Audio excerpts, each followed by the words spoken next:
What's going on, man? So we've been doing a lot of episodes with a lot of cool guests on, man. Really good guests. We had Joel, we had Jesse on, we had JB. We had a bunch of good guests on. Lauren, I think it was I don't think we've had that many guests on usually. So I'm pretty happy that we took that route, man.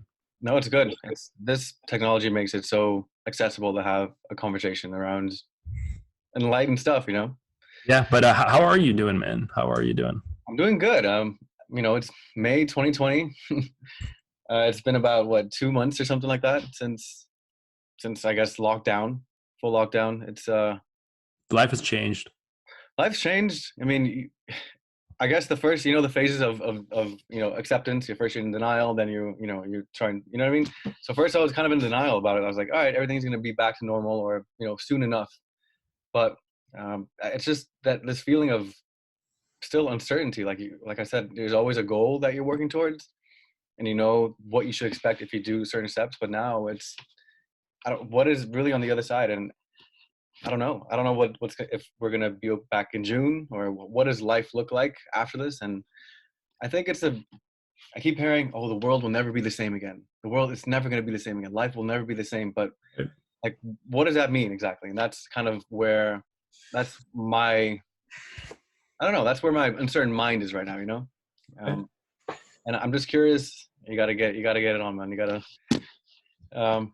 I haven't gone to a barbershop in fucking forever, so it's driving me nuts. You see these videos of people like, oh, I want to get my hair cut. I need to go to the fucking. I miss my burger or something. It's fun. It's funny to see people like this, but yeah, man, just the uncertainty. It's just I don't know what life will look like after this. I work at a restaurant. My 9 to 5 on the weekends. Yeah. I don't know how busy that's ever going to be. Are we going to be serving with masks on and gloves? How are parties going to look like? Are you going to go?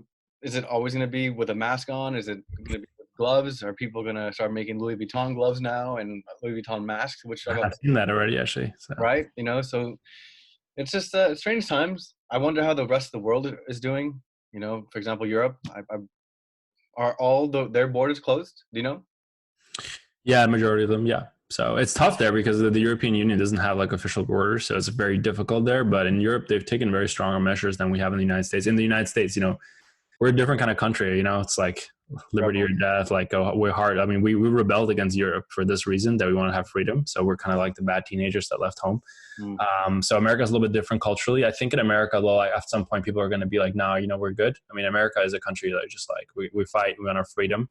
Whereas in Europe, that concept isn't ingrained in the culture that much, right? So over there, the lockdown is much more harsher, and they have no problem there to super intense measures on businesses and stuff like that. But either way, man, I'm worried. I think same as you. We started off, and I still don't think it's I still openly believe that this is obviously the media plays a big role in fidgeting numbers and making it worse. And I think at the end, when everything's said and done, we're going to find out that the infection and the death rate is going to be the same as some of the influenza viruses that we've had for a long time. I don't think it's going to be much different. They've been testing people, even in Massachusetts, we know what they did. They tested the sewage. So, right. Yeah. It's a company from Greentown Labs. Okay, cool. It's called BioBot. What they do is their business was actually to measure, sewer water for opioids or drug abuse. Yep. Now they're actually measuring it for this, which is kind of cool. Yeah, and you see what they found. They found that so many people have the antibodies, and it's around for so much that actually more people are infected that actually show any symptoms. And what that would do is, by showing that so many people have antibodies for this disease, means that so many people have gotten it, and then would mean that the death rate is much lower than a few percentage points we're showing right now. And I think at the end, it's going to be so many people already have it and they just never know, and they're fine. And so the death rate proportionally is going to be lesser. Because the number of infected is going to go higher, and the death rate is going to stay the same. So I think that's where it's going to end up being. And I think that we've just you and I have talked about this topic. What does social media do for millennials? And this is an example of social media taking something and changing things drastically. So I think there's a big role to play there with how social media has affected this. Because a lot of other pandemics, and I talk about this a lot. I remember like SARS and stuff like that. And I was here in the States and they were doing quarantine, same stuff in college, but no one freaked out. There was no way to disseminate information. So I think social media plays a huge role in it. But again, not to be the dead horse, but plays into what we've been talking about a lot. What, you know what, I was watching the Joe Rogan talk the other day, and he's I forgot what the guy was. Not Tim Cook. Some other guy who was a journalist. And he even mentioned that the whole Cuomo, remember Cuomo, the CNN guy? He went on CNN saying, "All right, guys, I have COVID," and he was on CNN and he was quarantined at home. He was actually saying that was also not 100% true. Yeah. So the governor, he's doing has his speech, and then his brother is like at home. Yeah. Like, guys, there was reports that that's not true. So I'm just curious, like what do you make out of all, even doctors coming out and saying, "Hey guys, this is not, I mean, yeah, the virus may be there, but why are certain videos being taken off of the internet?" Yeah. Why are certain conversations not, you know what I mean? And those pieces just don't add up. Why was all of Enlightened Millennials lives taken out of Facebook? I'm serious. Like, we did that one episode, and after the episode, everything was taken off. I don't want to say that's related to that, but yeah, it's a little weird. It's like, why are people so concerned about? Like, people are allowed to have an opinion. Like, even if you don't agree, why is it being taken out? It is a little strange, and there's a big movement where there's two people. There's people who really want a hardcore shutdown, and there's people who want to open it up. And I don't understand that. Like, for me, it's like, why would you not want to open up? Don't you want to? I think a lot of people are very happy with the lockdown. I hear it all the time. You go on Reddit, yeah, we want a stronger measure. I'm like, for what though? Why wouldn't you want to open? This is not it's become like a Republican Democrat issue, like everything in this country. It's not. It's just purely like, would you not want to go back to work? One of the big issues that's happening right now is, as the Business Insider reported, like, a lot of people are making more money now than they do when they work because they get a lot of this. Yeah, and so that's a problem. I don't understand this either, because I know someone very, very close to me that's literally making more unemployment than they would in a month, and that all how does that happen though?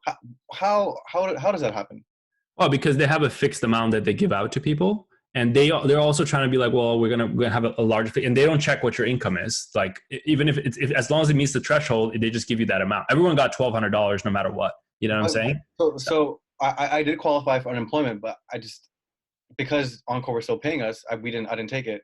But for example, this person was making like 300 regular unemployment, but because of the new update, it was plus 600. Yeah. Almost 1,000 a week. Yeah.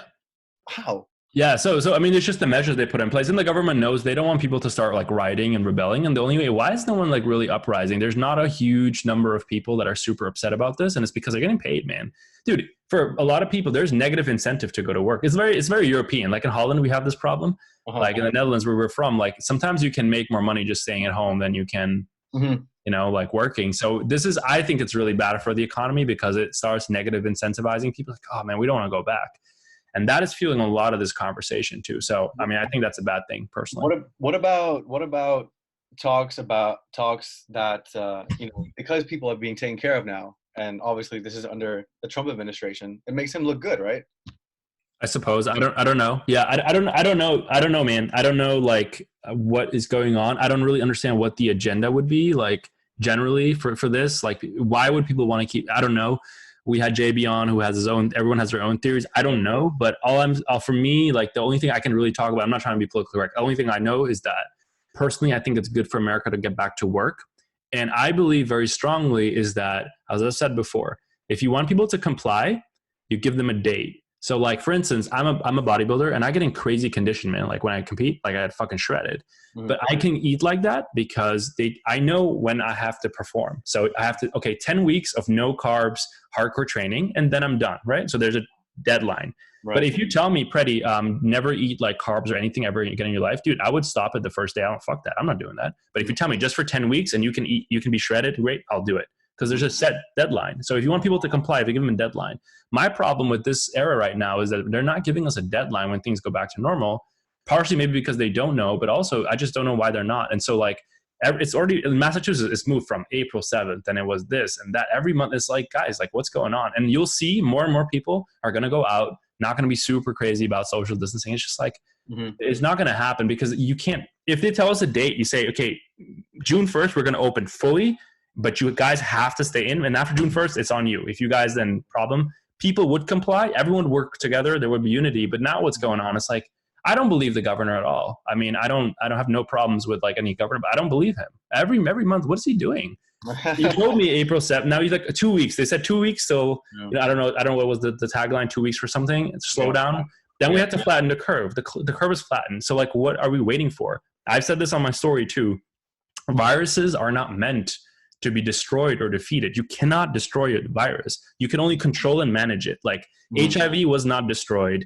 SARS is not destroyed. Ebola is not destroyed. Malaria is not destroyed. They're just there. And we have learned how to manage it. So when like you cannot destroy a disease. It doesn't exist. There's never happened in the history of the world. So we might have a cure eventually down the line, but what you have is either you manage it or you control it. So once it's done, then what's the problem? Like, what are we waiting for? Like this concept that we're going to defeat a virus, there's no such thing, man. It's never happened before. Like we didn't wait until like HIV was solved to like, I don't know, like we control it. So as long as hospital beds can handle the patients, that was the biggest concern. We don't have enough supply. So once they have the supply, we're managing the disease. Like, what's the problem? Why hold down the economy? And for me, that's the problem. I don't understand, because are we going to use that now for every disease that we're going to like, are we going to use that for malaria, for like yellow fever, all that stuff? I mean, that makes no sense, man. You know what I'm saying? So I don't like that rhetoric about destroying the virus. Like, we're not, man.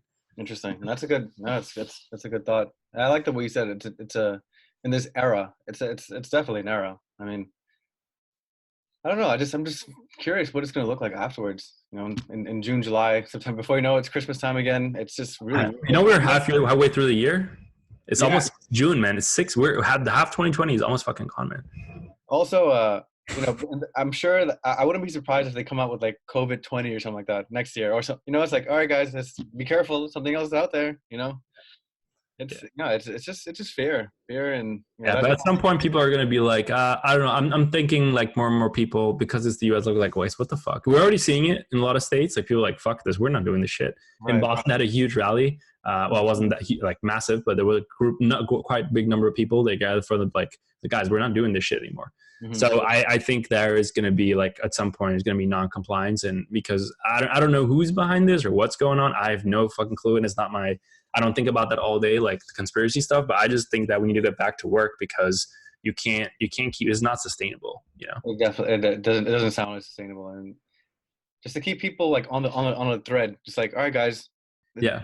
Almost there. It's like, wait, what? Like, hurry up. Come on, quick. We're just here waiting to say something. And once you do say something, what did you really just say? Exactly. No concreteness. Yeah. No, I couldn't agree more. It's also like the way they're treating it. It's like, you know, one thing when they're saying, okay, guys, like don't go and shower for like from 6 to 7, like no hot water. I'm like, okay, but you're like, they're acting like it's so casual, like to stay at home. Are you serious? You're telling us to stay in our homes. Like you're confining personal freedom. Like that's a huge thing to ask from people. And the way they're doing it is like, it's just like nothing. I was like, guys, like it's a lot to ask people to wear masks and stuff and to like do all that stuff. It's like, you're basically curbing my freedom. It's way different than government saying, okay, guys, like don't go out and play in this park for like a day. Like it's a big thing to ask. You know? Sure. I mean, definitely understand that we don't know if like the virus may or may not be real, but if it is, then at least we have to play a role in. I agree. And the gloves. So I get that part about saying, guys, just do this and everybody will be fine. But like how long, man? Like, well, that's my thing. I'm not against any of those things. I do those things. Usually how I go out, I go totally fucking decked out, and I do it because I want to keep other people safe. I keep myself fine. I'll do it. But like the point is, you just have to tell us a timeline. And I think to work to how America needs to unify around one message, which is to get back to work. And there's literally people that don't want to get back to work, and there's people who want to get back to work. And that is causing division in our country. And we're also in an election year, so that doesn't help either. So it's just really bad. And I think that, like I told you earlier, who are the people that are going to suffer from this the most? It's going to be people that just who are not prepared, who didn't prepare. No, but also that. But some people just don't. I mean, some people are just don't have the means, man. And they're going to suffer. We're talking about florists earlier. I was reading in Massachusetts, like they're lobbying the governor because they're like, you know, we have 2 days of the year where we make all of our money. We're seasonal business, and seasonal businesses are not really heavily qualifying for the PPP either. So, and a lot of them don't have employees, so you're not getting a fucking PPP. And then the EIDL was supposed to be, oh, you get $10,000. You don't get that either. You get maybe per employee only how much you have. So, well, speaking about that, we actually got for Flickr, we got some EIDL money. Good. How much you get? 2,000 or 3,000? What'd you get? Yeah, 2. Yeah, good. Yeah, but see, that's good. But the point I'm trying to make is it's very, people don't know what to expect. I don't know how much. Was it 2? Is it 3? Is it 4? Did you receive anything? Yeah, well, so I'm working with the PPP and EIDL because I have employees that qualify for it. So I qualify for all that stuff. But still, my point I'm trying to make is like a lot of people just don't qualify for this stuff. And so, but they are the ones who need it, like single shops and stuff like that. Yeah. So all I'm saying is, and I get it, the government can't, but I don't know. It's a mess, man. I don't have, we're all in this knee deep and that's all. Do you know anything about, these big companies are they relying on the government to bail them out? Because some, or like, what are your thoughts on that? Like the government just literally just bailing or paying tons of money to these big companies already. Is that something that is suspicious? Or because there was a restaurant, I don't know if you saw, there was a restaurant in Boston that got like $20 million. I don't know if you see it. No, that was not supposed to be part of the PPP. The PPP was supposed to be businesses under a certain revenue and under a certain employee count. And so a lot of businesses that weren't above that, they were larger businesses, even like Harvard University, a lot of like huge institutions that have, Harvard has an endowment of over 50 billion and they got money, they got millions. And it's like, guys, what's going on? So now they were asked to return that money, a lot of them, because I don't know how they got that money. But okay, the argument, like during every recession, like government will choose which companies to bail out. And the reason why they bail them out is because they say, well, these companies supply employment for these amount of people. And so like if Walmart goes out of business, for example, like how many people are going to lose a job? A lot. So you want to keep these businesses running. But, I'm a capitalist. I believe in like the free market, and I don't believe that government should get involved in like helping private businesses. I just don't think, but every situation is different. I mean, I don't know, COVID-19, I don't know if anyone's prepared for that shit. So like, I don't, it's no one's fault.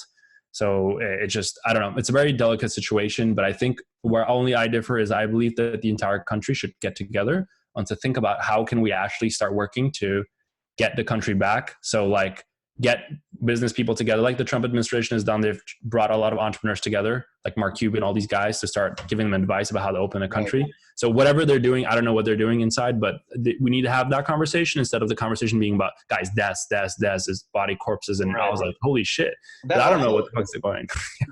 Good point. That also, that's not true. People, there are no hospital puts bodies in a bulldozer and like picks them up in a crane, and that doesn't happen. That's not true. Anyway, no. I had a bunch of people on. I had a tribe call even with people who work in the COVID-19 units, and they're like, "Oh, there's no, but we don't even have that many people. Like we're just waiting around." So right. This is people like in Florida, in a lot of these hotspot places because they're over prepared. They got so much supply from the government, and they're getting a ton of money. So if you're like a state, like, oh, I'll get the federal government to give me a ton of money, and they can use whatever it want. And then they're building there's just not enough. There's not enough people, man, who have this. The mortality rate isn't that high that people make it. And I'm not saying that it's not a conspiracy. Like, let's just look up the CDC data. Why is CDC changing their data? They're a government organization. What are they doing, man? How can they fidget the numbers? What is this like? It's like a third grade exam. Like you can't play with people like that. You say going from like 60,000+ deaths, and I was like, oh, sorry, half of it was wrong. Like, are you serious? We've all been living at home and like can't leave our house, change our entire way we do everything, our lives. People's parents are dying. People are getting heart attacks. They're not going to the hospital. They're so afraid. So like, that's not funny to like do that shit. Like the media needs to take a big responsibility. They can't fidget numbers because like what you're making people doing because of that fear is really bad, man. So I'm very much against that. Just report accurate stuff. No bullshit like that, man. That makes me really upset. Yeah. I mean, it's definitely, I can't do that. What was I gonna say?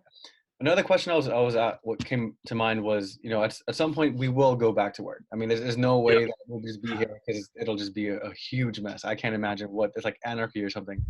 But, we know we will go back to work. But I think the question is like, how will we go back to work? Yeah. Like, for example, me, I have this bigger client, 2020 on site, where it's actual, like they deal with, it's human contact. Like, I'm just curious how, like, will I still provide moving services for them? I don't know. And the restaurant that I work at, will people still go there as frequent as, at all? And for Flickr now, we came up with the test beta program where we want retailers and dispensaries and smoke shops and related shops like that to carry it. But now they're not taking any orders anymore. They don't want to. They're just trying to get rid of all their supply, and everything is mainly online.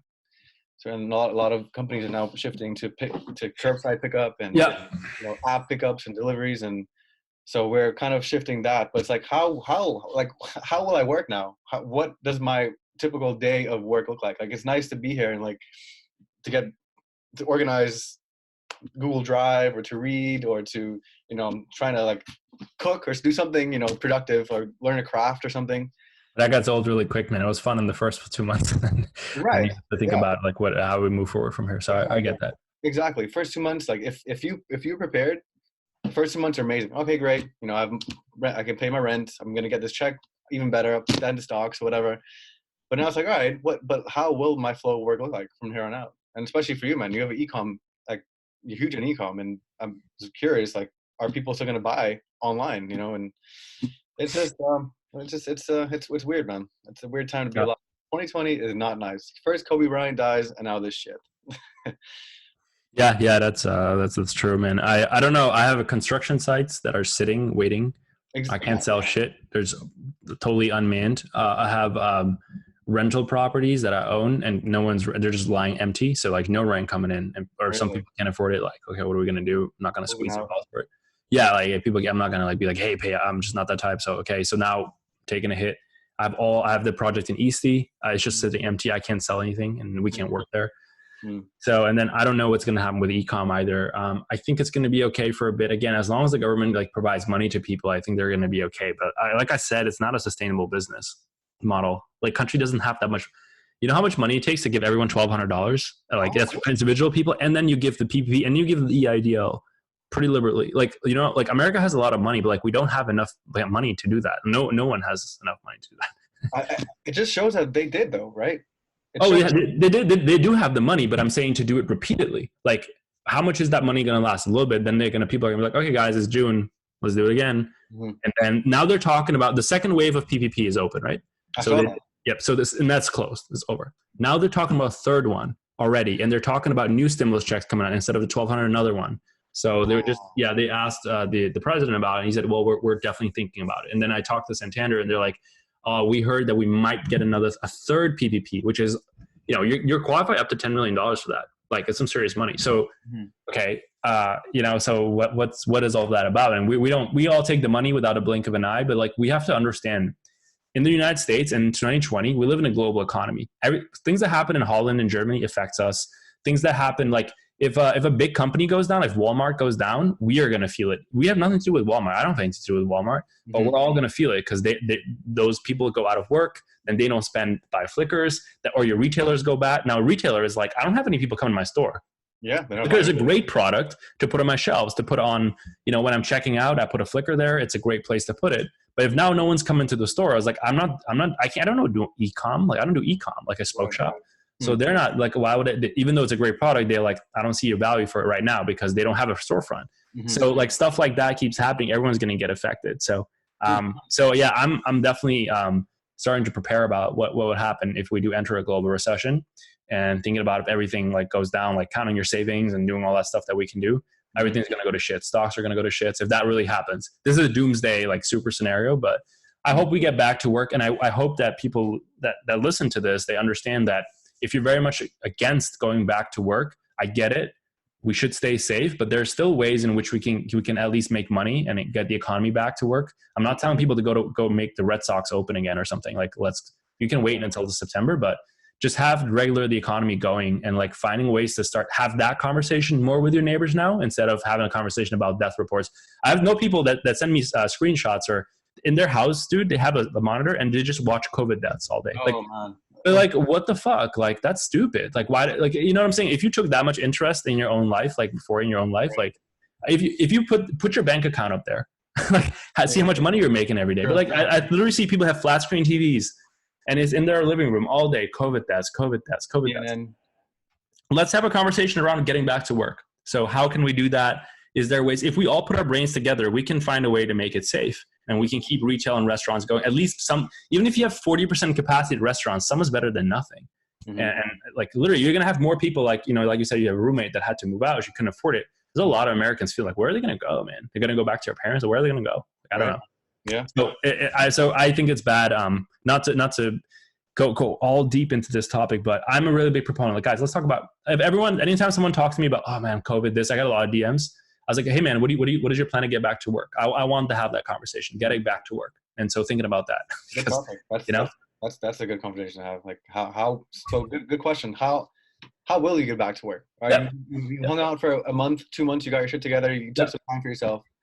How will you? Yeah, that's a good one, man. Yeah, I submitted a plan to the governor about how I'm going to open my construction sites. I don't have that many, but I have a plan. So I'm like, okay, I would like to open, and this is how I'm going to do it. These are the people going to come in. I'm not a proponent of like doing crazy things like Big Brother, and I don't want any of that shit, but at least trying to get something together. So I have my workers. I'm like, guys, they hit me up. I was like, are we working? I was like, no. I was like, what are we waiting for? I don't know. I have to wait for the governor. I'm waiting to watch this guy's speech every day. I want to take some action. So if I can set a plan together about how we can do it safely, that's at least better than me talking about like deaths every day and body bags and stuff. I don't know. I don't even know. A lot of these photos are not even from the country. I know. It's like reruns, like Friends reruns or something like that. But why do they do that? I don't know. What's the agenda behind it? Weird. If that's the way to control people, just scare the shit out of them so you can listen. People, you just have, I mean, for as we know, if you're healthy and you get it, there's a very good chance you'll just survive it. Oh yeah. You just have to detach death with this disease. Like disassociate it. I mean, if there are stories of 100-year-old people that survive it, so they don't talk about that. I mean, so yeah. I mean, a lot of us had chicken pox and all this crazy shit that people die. I don't know. In Europe, it was very common. When I was in Holland, I got it. I got it too. Yeah. Yeah. So like, I didn't die. A lot of people die from that shit, dude. Like a whole Native American, Indian American, like population was wiped out here because of chicken and smallpox, right? So like, I got it and that's fine. So again, I'm not comparing that stuff, and people say, well, blah, blah. But again, it's just the big topic that I think we always spark conversation here at EM. And this has been a little bit of a different episode, but the one conversation I think, and you started kind of asking this question, which I thought was a really good one. Think about like how to get back to normal, how to get back to work, have that conversation more with your friends than like getting like pity parties around like death rates and comparing death rates and study. And like that is like, okay, cool. Like what can we do in my business? I'm like, I don't want to stop working. I don't want to stop working. I want us to keep doing construction. Okay. So now we have a problem. Maybe a lot of people have COVID. You're scared. Okay. What can we do? You come this time, you come that time. I don't care. Like I'll figure it out a way, but I'm going to get everyone back to work. I have employees, man. They're paycheck to paycheck every week. I pay them every Friday. I can't have them not show up. Like, what are they going to do, man? So I'm paying them right now, but they're not coming to work. I don't want to do that because negative incentive. They're not coming to work and I'm paying them. I'll do it because I get it, but they don't like that either. A lot of them, like, I want to fucking work. And like, I don't want to pay people that are not working either. So it's bad for the economy. So now I'm going to set up a plan about how to get back. But if Governor Baker is not opening up, there's safe ways to do this, man. I guess that's the way. Maybe I'm totally wrong, but that's what I thought for a little bit. But I've looked at all the data before I got on this podcast. It's not there. I'm all about science. Like, give me the science and facts. And it's not there. The numbers aren't there to warrant such a heavy measure. This is like World War II measures, man. We're all sitting at home. It's really bad, man. Yeah. Everybody will remember where they were at 2020. I mean, they were home for sure. But yeah, they were all home. but I mean, it's just strange, man. It's almost like unreal and eerie, but it's also like, wait, should I believe that? Does my logic really tell me to believe this? What are your peers telling you? Like, you have roommates and live. Like, how are they taking it? Like, because I know you're very entrepreneurially minded and you're like a little bit different. But how are like other people taking it that you know? Yeah, I mean, so. One person I live with, she's in education, so it's also a bit like, you know, their school is closed, or school is closed until the end of the year, but they're still working from home. So I guess they're just waiting for that. And I was like, well, I mean, if I was you, I wouldn't wait for something to happen. You should just, you know, get your resume ready. Yeah. And see what other education jobs you can get into. You know, for us with Flickr, it's, you know, within the ancillary cannabis space. You know, we're adjusting also our outreach to retailers. That's going to be much more of an uphill battle now. So now we're like, all right, we have a call later about we're going to rediscuss what route we're going to take. Looks like we're going to go hardcore with the promotional route and forget this beta program thing. And then, I mean, I know other people who are just really enjoying the unemployment routine, you know, just, Yeah, you know people. yeah, yeah. I know people who are just like, that's a nice check every week, and I'm just gonna be chilling, you know, hanging out in the sun, which is, I mean, I get it, but at some point, for me, I'm always looking for the next thing to learn, or you know, how my life will look like a year from now, or even 2 months, you know. I started making chocolates, as everybody know. You know, I'm becoming a professional baker. No, I'm kidding, but I mean, just try to stay busy, you know, just reinvent yourself. And it's still, again, it's unsure, but you always have to look, you take, you know, you have to be one step ahead. So that's one advice. Yeah. It comes down to mentality too, I guess. Like, I mean, I don't know. It's interesting how everyone's taking it. I know a lot of people are quite happy with it. So, but for some of us that want to work, and No, I mean, just as irresponsible it is for you to go out on the street, like people say, oh, like don't cough, don't like wear gloves and stuff. I get that, but it's just as irresponsible to put out fake news and to tell people and to make people scared is as irresponsible. As many people, probably more people are dying because of that. Right. So I think it's very irresponsible. Like, people like, oh, you're not wearing a mask, and this is like, okay, but what are you're fear mongering? Like, so that's bad too. So anyway, so I guess this just comes down to, it's interesting times, man. I know I never thought, you know, if you like March, you and I did another podcast like back in MT. I never thought we would see you in a while. Yeah. So we did one right during the coronavirus. Right. When it first hit. Yeah. When it first hit, we was like, oh, it's not real. And then, you know, shortly after, everything closes. And then it's like, we're here. We are going to do an episode though, back in person, man. I can't wait to do that. It's been a while, and yeah, it's weird not to have much like human contact. Like I you know, I just have some family here and there, but apart from that, man, I'm just not all is virtual. It's kind of weird. So how do you do grocery shopping? Do you go to the store with a mask, or do you have Instacart deliver? Or? Yeah, so I go actually to the store with the mask, because Instacart, I don't know, man.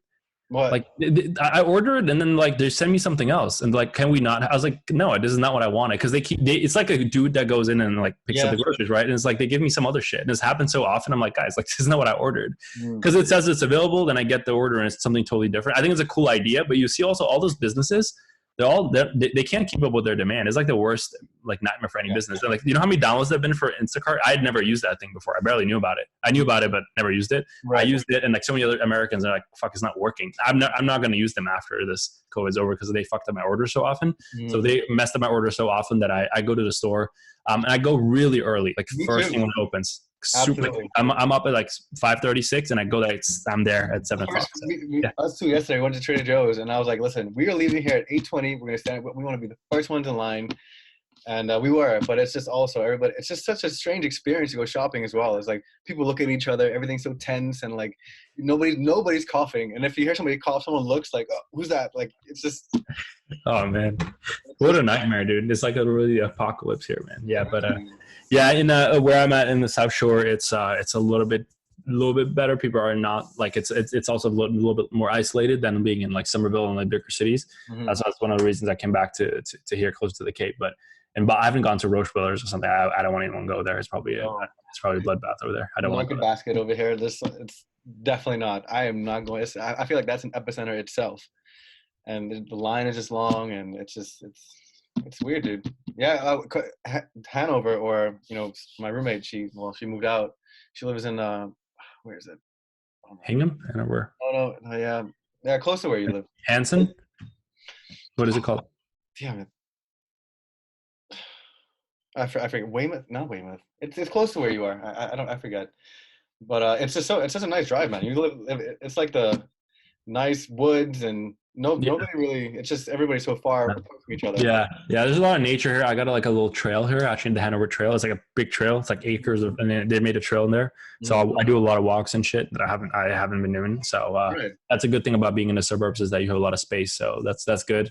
But apart from that, man, you know how I am, man. I'm a worker. I like being in the city. I like getting shit done, and it's not even people. Like all the companies are working from home, but you know, productivity for a lot of people who are not used to working from home is definitely, it's an adjustment, man. Even when I went from my full-time job to working for myself, it was a little bit of an adjustment to like be as productive and to get as much shit done. So I think for people who haven't done it at all, like productivity is going to be a little bit lower. I mean, no matter. But I've also felt like some degree you get more busier if you're doing e-com stuff. But I don't know, man. It's interesting times, man. I want to see where this leads us. But I hope some good news. I know in Massachusetts we're slated to have our stay-at-home order to expire on the 18th of May. Yeah. But my understanding it is going to be very, very, very limited, which I understand having just gotten some information earlier. But I hope that I never say this, but I hope that I'm wrong. So that there are some measures in place and that there's at least a plan for dates like phase 1, phase 2, phase 3, because if they just leave it open-ended right now, we don't know, what I'm saying, like when to go back. And like we say, man, if you can't predict, like for business, if you can predict things like your cash flow and stuff, it's the best thing right now. You can't predict shit. So that's the uncertain part. It's just, you don't know what's on the other side. That's what you always say. You're like, what's on the other side is so important. Like, what is actually on the other side right now? We don't have no clue. Yeah. But we'll keep in touch, man. I miss you, man. I wish we could do MT sometime again soon. We will do it very soon. And probably in the next few episodes, we'll meet at MT and we'll use our full equipment again. And then I still have your mic over there, so you can bring it back to your place. So you have that. Oh yeah. Any Zoom calls, but yeah, man, let's do that. It was a good episode, a little bit different than a lot of our other episodes where we go hard and it's just a little wind down. I know a lot of our listeners are probably feeling the same way. So we'll lay back, and then we'll have more guests on. We'll go harder. We go talk about business and money and profits and all that shit. Yeah, I'm trying to get a John McAfee on, man. Yeah. Anybody knows this documentary called Gringo? Not Gringo. Yeah, Gringo. Gringo documentary. Look it up. John McAfee is the McAfee virus, antivirus. Yeah. All ironic. He's a crazy guy. I hope to get him on the show. Yeah. We'll definitely do some cool things, man. Awesome, man. All right, so this wraps up our episode. A little bonus, a little different edition, but I hope you guys enjoyed it, and we will be back soon. Thanks for listening. All right, man. Good stuff. Cool, man. Yeah. The lagging, man. Horrible. I know. I hope the stream wasn't like that, but at least the audio is fine. So that's good. Yeah. Yeah. All right, man. Good stuff, dude. I'm gonna go back, do some work, and we'll get it up, and we'll publish, post, all that shit. So. Sounds good, dude. We'll keep in touch, and let me cut some more stuff from. I'll cut some more stuff and put some stories on. And man, I hope to see you soon again in person. Yeah, man. If you the files that you do the stories on, can you share them in a drive somewhere so I can directly share it on my story? Yeah. Sounds good. Right. Perfect. Cool, man. All right, buddy. Talk soon, man. Really good chatting, man, as always. Bye-bye. Definitely, man. Bye.